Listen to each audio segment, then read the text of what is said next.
Cine a terminat programul de muncă?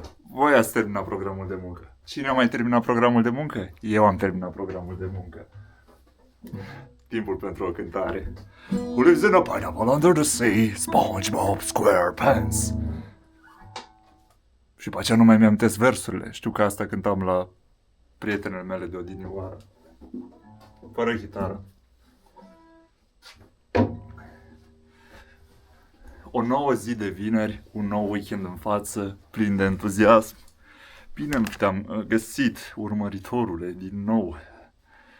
Te voi monta acum pe suportul meu și te voi lua la o scurtă plimbare în care vom discuta despre cum ne influențează dependența de AI viața noastră de zi cu zi ca și oameni ce nu fac parte din domeniul IT-ului. Și era să scap o sticlă și să se ducă totul de râpă. Timpul să plecăm. Pregătiți să vă arăt hainele mele gotice și toți franjurii aceștia. Da, alături de conservele mele de ton. Acum urmează momentul în care să facem foarte multă liniște, fiind totuși, după cum știm, în cămin.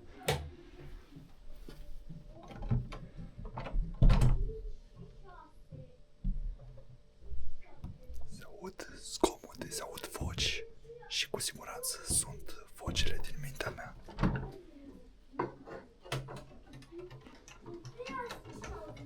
Da, și nu numai, sunt mai multe voci.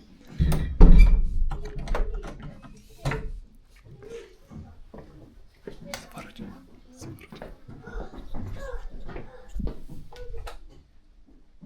În fiecare videoclip o să vă arăt asta. Momentul surprizei. Go!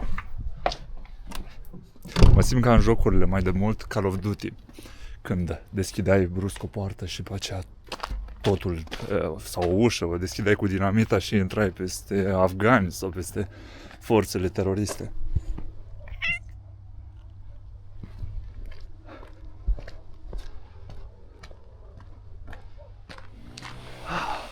Și desigur, îmi amintesc totuși când mai urmăresc videoclipuri a oamenilor ce călătoresc în România, pe care îi apreciez foarte mult, printre care și Cristi și Ralu. Și îmi pare că Cristi avea un oarecare lipici la motostivuitoare și zgomote care se aud pe fundal în timp ce se filmează. Ei bine, îl invit în Brașov. Și cu siguranță, acum câteva zile m-am uitat peste un videoclip pe care aceștia l-au făcut într-o vizită în Brașov și prin zona respectivă, prin zona Tâmpei, îmi amintesc cum veneau din partea aceea și erau amândoi. Este un deal foarte mare și este destul de greu să urci pe el. Și da, subiectul de astăzi. Cum ne influențează viața AI-ul și toate progresele acestea tehnologice care se întâmplă în ultimii 3 ani, de când am început cu toții parcă să retrăim după revenirea din pandemie și a urmat totul asemenea, a fi parcă pregătit. Cât timp am stat acasă, parcă lumea s-a pregătit. Mă, stai că venim tare cu tehnologia, vă băgăm în depresie după ce ajungeți înapoi la birou. Și drept o oarecare părere personală, AI-ul este un lucru esențial pentru descoperirea noastră ca și societate, pentru redescoperirea valorilor noastre fundamentale. Și nu acelea neapărat de a sta într-o peșteră și de a vâna mamuți sau ce făceau oamenii din peșteră, pentru că probabil nu se înregistrau sau poate se înregistrau. Și, cum spuneați, consider inteligența artificială actuală a fi un pas fundamental pentru noi de a ne redescoperi valorile umane și cel puțin valorile fundamentale și cel puțin pentru a descoperi acea pasiune pe care poate am pierdut-o față de evenimente, momente mici care să aibă o importanță și care să ne aducă o oarecare identitate. Poate chiar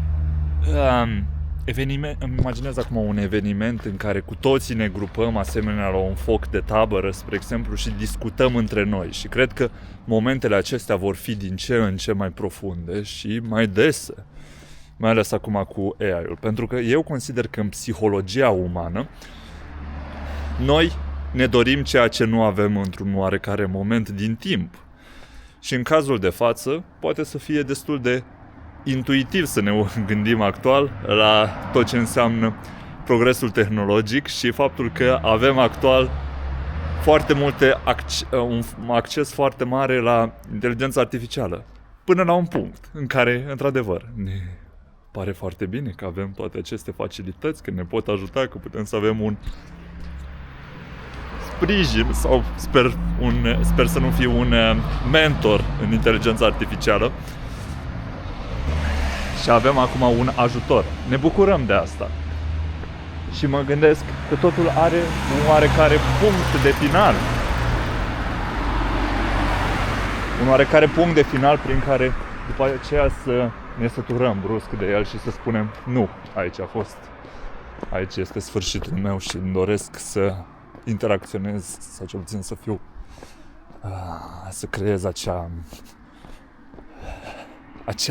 acel ceva ce lipsește în momentul acela.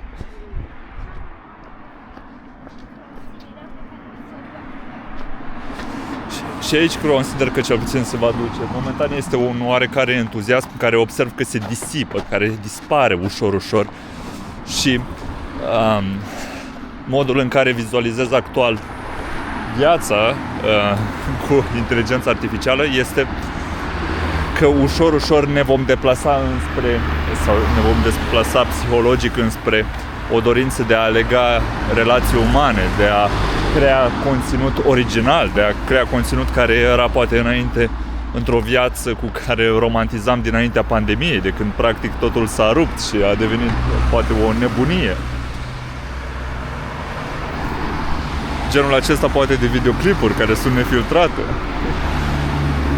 Faptul că așteptăm. Ei bine, pregătiți să mă vedeți cum mor călcat de o mașină? Memento mori, un alt subiect pe care l-am putea discuta pe viitor.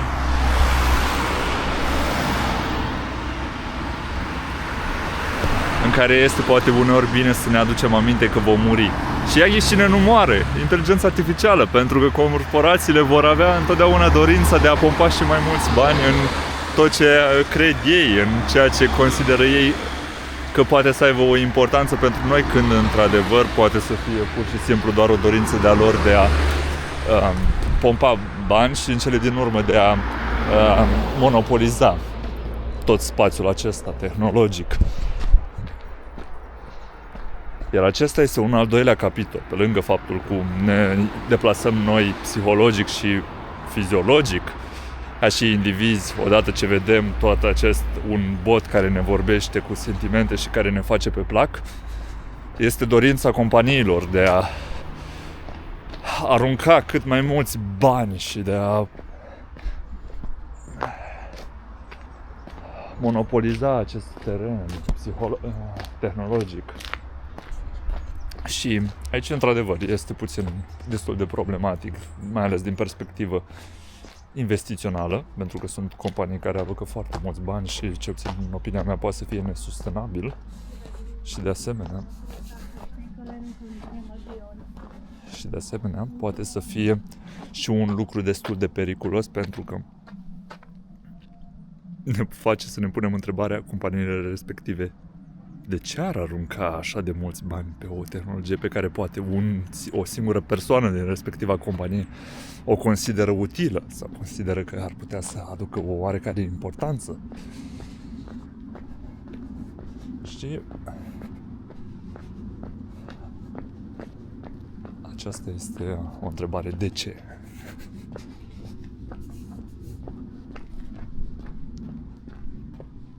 De ce s-ar întâmpla asta? De ce ar încerca lumea să se bată pentru ceva? Și răspunsul poate să fie relativ simplu la persoană la persoană.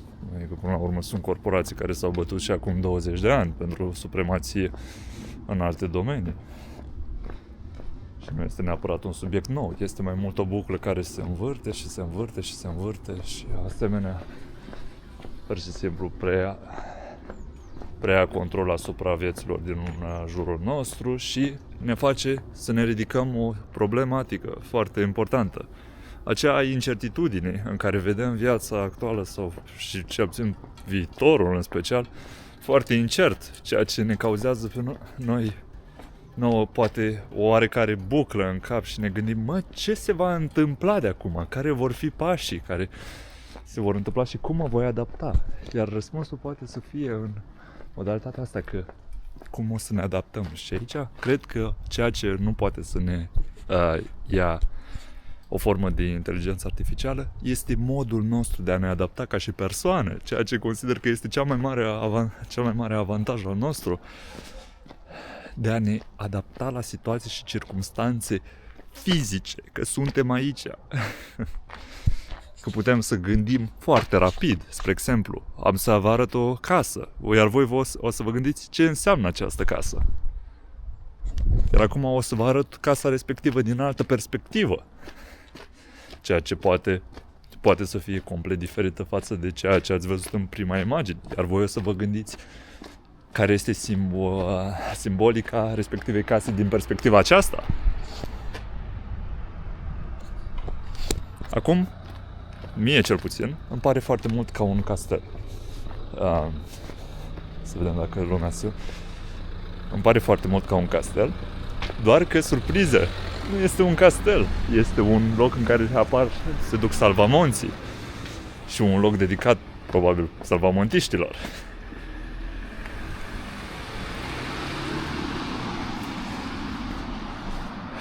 Iar seara arată mult mai gotic, arată înfiorător, cum apar lumini mov, negre, totul se învârte.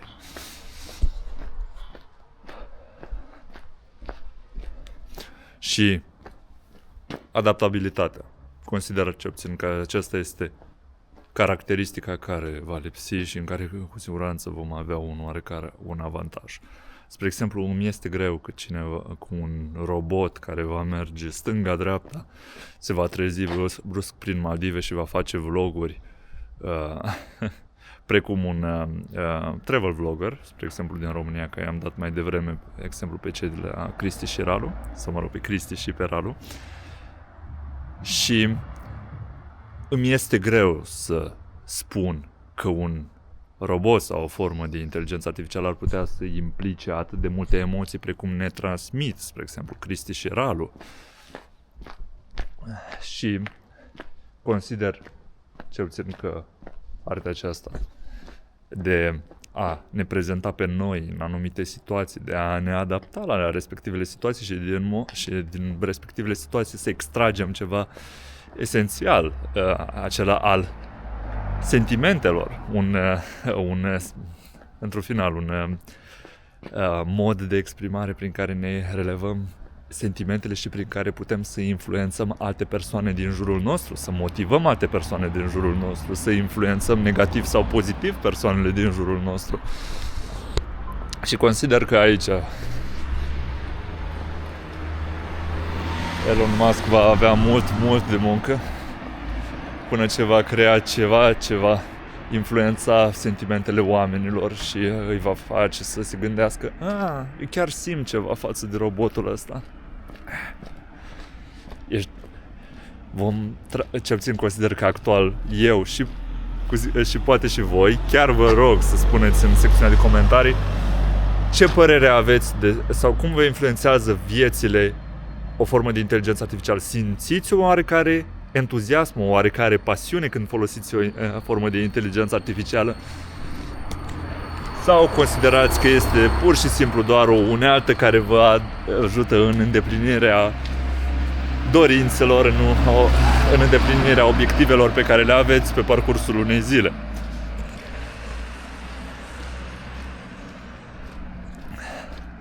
Și mai ales că sunt actual foarte curios Pentru că fiind din domeniul acesta al IT-ului, pentru mine cel puțin o formă de inteligență artificială este benefică. Adică scrii documentație așa de ușor, iar tu nu mai trebuie să scrii neapărat foarte multă documentație. De asemenea, te mai ajută cu unele lucruri care să nu... cu partea de cod sau cu o parte de rezolvare a unei probleme. Ajută uneori, desigur. În continuare este important, al treilea punct, să păstrăm gândirea critică. Iar aici am impresia că AI-ul are o deficiență profundă în gândire, de a gândi critic. Doar în cazul în care, spre exemplu, îi vei spune să gândească critic, va privi cumva situația într-un mod relativ critic. Însă noi, mai ales românii, noi, ca și români, avem, cred că e foarte benefic și este foarte bine actual, că avem cumva un spirit critic foarte bine dezvoltat. Când ne gândim cumva la ceea ce poate să reprezinte spatele unei situații, să păstrăm o oarecare distanțare față de ceea ce își dorește cineva de la noi când ne spune ceva, când ne propune ceva, iar noi să ne gândim, hei, lucrul acesta oare chiar este așa de bun precum pare? Pentru că toate aceste experiențe probabil au fost moștenite din trecut, din vremurile regretate actual. Și chiar și în privința asta, a vremurilor regretate actual, este important să păstrăm o oarecare gândire critică. Și probabil ați observat și voi, cel puțin ChatGPT și Claude AI, două forme care se bat acum pentru supremația chatboților. Se bat chatboții între ei, e ca un film Star Wars.